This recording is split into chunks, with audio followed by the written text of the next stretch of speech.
పరిస్థితే 1985లో సంబంధించినటువంటి 84-85లో జరిగినటువంటి అసెంబ్లీ ఎన్నికల్లో ఆ రోజున వంగవీటి మోహన్ రంగా కేవలం ఎమ్మెల్యేగా గెలిచారని అందరూ అనుకుంటున్నారు. ఆయన రాష్ట్ర స్థాయిలో పాపులారిటీ ఉన్నటువంటి నాయకులు. ఆయన ఒక పిలుపుతో కొన్ని లక్షల మంది విజయవాడ కేంద్రంగా, ఆయన లేకుండా ఆయన జైల్లో ఉన్నప్పుడు లక్షల మంది ఆయన పిలుపుతో ఏకమైనటువంటి పరిస్థితి. అంటే కేవలం కాపులు మాత్రమే కాదండి, కాపులకు మద్దతుగా బీసీలు, ఎస్సీ, ఎస్టీలు కూడా ఉన్నారు ఆ రోజున. ఆ విధమైనటువంటి నాయకుడు ఒక రాష్ట్ర స్థాయి నాయకుడుగా ఎదుగుతున్నాడు అనేటువంటి క్రమంలో ఆ రోజున స్వపక్షం నుంచి లేకపోతే వైరి పక్షం నుంచి వాళ్ళ నుంచి కుట్రలు చేసి ఏకంగా మనిషినే ఆమరణ నిరాధ్యక్షలో ఉన్నటువంటి మనిషినే దారుణంగా హత్య చేసినటువంటి పరిస్థితి కదా. ఇది ఆ సామాజిక వర్గం ఒక బలమైనటువంటి నాయకత్వాన్ని కోల్పోయినటువంటి మాట వాస్తవం కదా. ఆ తర్వాత 2009 ఎన్నాళ్ళు పట్టిందండి? 2009కి అంటే సుమారుగా నాకు తెలిసి 30 ఏళ్ళు పట్టింది. మళ్ళీ చిరంజీవి లాంటి వాళ్ళు ఒక రాజకీయంగా ఒక బలమైనటువంటి శక్తిగా రావటానికి. మరి చిరంజీవి వచ్చాడు, ఎంతో కొంత 2 బలమైనటువంటి పార్టీలు ఉన్నా కూడా 18% ఓట్లు సీట్లు కొన్ని సంపాదించగలిగాడు. కానీ ఆ పార్టీని ఉంచారా? దాని వెనకాల ఎన్ని కుట్రలు జరిగాయి? ఎన్ని పార్టీలే కాదండి, మీడియాతో సహా చాలా మంది కుట్రలు చేసి ఆ రోజు జెండా పీకేస్తున్నారని ఆ రోజున పిఆర్పిని. అంటే ఒక రకంగా చెప్పాలంటే ఆ కుట్రలను గిన తట్టుకోని గిన చిరంజీవి గిన ఉండి ఉంటే, రాజకీయాల్లో ఉండి ఉంటే, కాంగ్రెస్ పార్టీలో కలపకుండా ఉండి ఉంటే 2014లో రాష్ట్ర విభజన తర్వాత ఆంధ్రప్రదేశ్ కి తిరుగులేనటువంటి ముఖ్యమంత్రిగా చిరంజీవి ఉండగలిగాడు. చిరంజీవి ఉండేవాడండి. ఎందుకు ఆ కుట్రను తట్టుకోలేకపోయాడు? ఎందుకంటే 2 వర్గాలు, ఒకవైపున కాంగ్రెస్, ఇంకొక వైపున తెలుగుదేశం, వీళ్ళిద్దరూ కుట్రలు చేసి ఇబ్బందికరమైనటువంటి పరిస్థితుల్లో, అనివార్యమైనటువంటి పరిస్థితుల్లోనూ లేకపోతే ఇంకొక ఇబ్బందుల్లోనూ కాంగ్రెస్ లో కలిపాడు. ఒక అవకాశాన్ని కోల్పోయాడు. కాపు సామాజిక వర్గం ముఖ్యమంత్రి అయ్యేటువంటి అవకాశాన్ని ఖచ్చితంగా చిరంజీవికి వచ్చేది. ఇది రెండోసారి అండి. నేను 2014 వరకు ఉంటే చిరంజీవి ముఖ్యమంత్రి అవుతాడు అనేటువంటిది ఒక అంశం అయితే, అంతకు ముందు కూడా ఒకసారి చిరంజీవి ముఖ్యమంత్రి అవకాశాన్ని కోల్పోయాడు. ఇది ఎప్పుడు అనంటే 1995లో ఎప్పుడైతే ఎన్టీ రామారావు మీద చంద్రబాబు నాయుడు తిరుగుబాటు చేసిన తర్వాత, ఆ సమయంలో ఆంధ్రప్రదేశ్ రాజకీయాలు అనిశ్చితిలో ఉన్నటువంటి నేపథ్యంలో పివి నరసింహారావు ప్రధానమంత్రిగా ఉండి ఆయన చిరంజీవికి, నాకు తెలిసినటువంటి సమాచారం మేరకు, చిరంజీవితో మాట్లాడి నేరుగా ఇది సరైన సమయం, ఆంధ్రప్రదేశ్ లో మీరు రాజకీయాల్లోకి రండి, మీరు ముఖ్యమంత్రి అవటానికి అన్ని అర్హతలు ఉన్నాయి అని నేరుగా పివి నరసింహారావు ఆహ్వానించారని.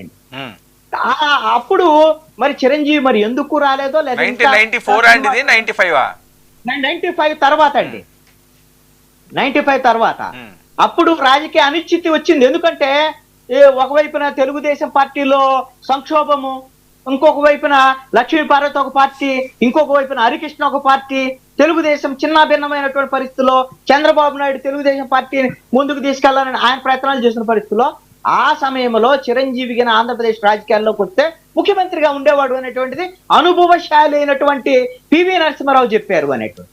అప్పుడు వచ్చిన ముఖ్యమంత్రి అయి ఉండేవారేమో చెప్పలేము. మరి ఆ తర్వాత రెండోసారి వచ్చినటువంటి అవకాశాన్ని ఏమో పోరాటం చేసుకొని సీట్లు తెచ్చుకుంటేనేమో వీళ్ళిద్దరూ కలిసి అప్పుడు కాంగ్రెస్, తెలుగుదేశం కలిసి చేశారు. మరి ఇప్పుడు పవన్ కళ్యాణ్ భారతదేశంలో 100% స్ట్రైకింగ్ రేటుతో ముందుకు వచ్చాడు. ఎన్ని సీట్లు పోటీ చేస్తే అన్ని సీట్లు గెలిచినటువంటి పవన్ కళ్యాణ్ మీరు ఈ 14 నెలల్లో చూస్తే మొదటి 3-4 నెలల్లో బాగానే ఉందండి.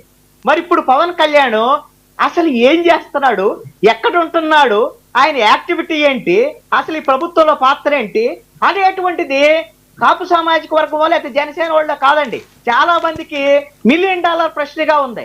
ఏదైనా ఒక సినిమాలో డైరెక్టర్ చెప్తే యాక్టింగ్ చేయడానికి హీరో వస్తాడు కదా, ఆ యాక్టింగ్ చేసి వెళ్ళిపోతాడు. అలాగనే నిన్న ఉచిత బస్సు చంద్రబాబు నాయుడు, పవన్ కళ్యాణ్, నారా లోకేష్ వచ్చాడు, పవన్ కళ్యాణ్ కూర్చున్నాడు, అయిపోయింది అదంతా. రేపు పొద్దున ఇంకొకటో 2వ ప్రోగ్రామ్ లో పాల్గొడు, తర్వాత మళ్ళీ కనపడ్డావు. దీని వెనక ఈ డైరెక్షన్ ఏందో, మరి ఆయన యాక్షన్ ఏందో, ఎక్కడ కుట్ర జరుగుతుందో భయం ఇది. ఓకే, కృష్ణాంజనేయ గారు ఒక్క కాలర్ ఉన్నారు, ఏలూరు నుంచి గురుస్వామి గారు. గురుస్వామి గారు నమస్తే అండి. నమస్తే అండి, మాట్లాడండి సార్. గతం గత అండి. రంగా గారు, చిరంజీవి గారు ఆ విషయం వేరేనండి. ప్రస్తుతం ఒక ఆశాజీవిగా పవన్ కళ్యాణ్ గారు రాజకీయాల్లోకి వచ్చారు. ఏదో దెబ్బతిన్నారు. ఆయన నోరు మంచిది కాకుండా ఉండుంటే అన్ని బాగుండేటివి.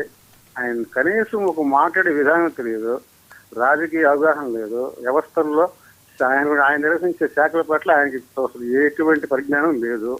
ఈరోజు పార్టీకి ఒక బలమైన పునాది అనేది నాయకుడు అండి. బలమైన పునాది నాయకుడు. ఆ నాయకుడు బలహీనంగా ఉండి పైన కట్టుబడి అనేది మంచి మంచి నాయకుడు ఉంటే ఏ ప్రయోజనం చెప్పండి? బలమైన పునాది నాయకుడు. పవన్ కళ్యాణ్ గారు అన్ని విషయాలు తెలుసుకొని అన్ని స్పష్టంగా సూచించి ఏదన్నా మంచి చెడ్డ పార్టీకి దిశానిర్దేశం చేయగలిగి ఉండుంటే అది క్యాడర్ నిలబడుద్ది. ఈయనకి బలమైన క్యాడర్ ఉందండి. ఈయనకి బలమైన క్యాడర్ ఉంది. పవన్ కళ్యాణ్ గారికి బలమైనటువంటి ఓటు బ్యాంక్ ఉంది, కానీ నాయకత్వ లోపం ఉందండి. ఏ జిల్లాలో కూడా ఒక కోస్తా అంటారు, కానీ మిగతా జిల్లాలు కావా, మిగతా జిల్లాలో ఓటర్లు లేదా, మిగతా జిల్లాలో క్యాడర్ లేదా? కాబట్టి ఎక్కడ కూడా నాయకత్వం ఏముందండి. ఇంకో విషయం ఏంటంటే, ఈయన పవన్ కళ్యాణ్ గారు ఏదన్నా ఒక విషయాన్ని అగ్రెసివ్ గా అవతల వాళ్ళని విమర్శించేసి వాళ్ళని ఏదో ఒక మాట అనేసి తిరిగి అనిపించుకోవడం తప్ప నుంచి ఆయన ఏ నిర్మాణ పరంగా పార్టీకి కానీ ప్రభుత్వ పరంగా ప్రజలకు కానీ ఆయన వల్ల ఒరిగింది లేదండి. స్పష్టంగా చెప్పాలి ఏంటంటే, నాయకత్వం లేమనేది ప్రధానంగా పవన్ కళ్యాణ్ గారిలో ఉంది. పవన్ కళ్యాణ్ గారు ఏదైనా కనీసం రోజు న్యూస్ ఛానల్ చదువుతున్నా లేదా, అదేమన్నా నేను పుస్తకాలు చదువుతున్నా అంటాడు. పుస్తకాలు చదివితే కనీస జ్ఞానం అనేది ఉంటుందండి. కనీస జ్ఞానం అనేది ఉంటుంది.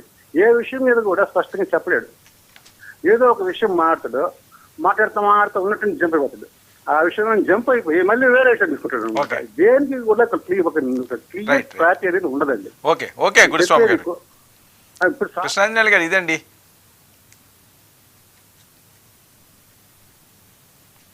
నేను ఒక మాట చెప్తాను. ఆయన అభిప్రాయాన్ని కూడా మనం గౌరవిద్దాము. ఇక్కడ రాజకీయాలకు సంబంధించినటువంటి వ్యవహారంలో ఎవరు ఎంత అద్భుతంగా మాట్లాడుతున్నారు, ఎలా చేస్తున్నారు, మాట్లాడే తీరు, వ్యవహారం వీటికన్నా కూడా ఎంత నిజాయితీగా ఉన్నారు, కరప్షన్ ఎలిగేషన్ సంబంధించినటువంటి వ్యవహారంలో మిగతా వాళ్ళతో పోల్చినప్పుడు పరిస్థితి ఏంటి అనేటువంటి అంశాలు కీలకమైనవి.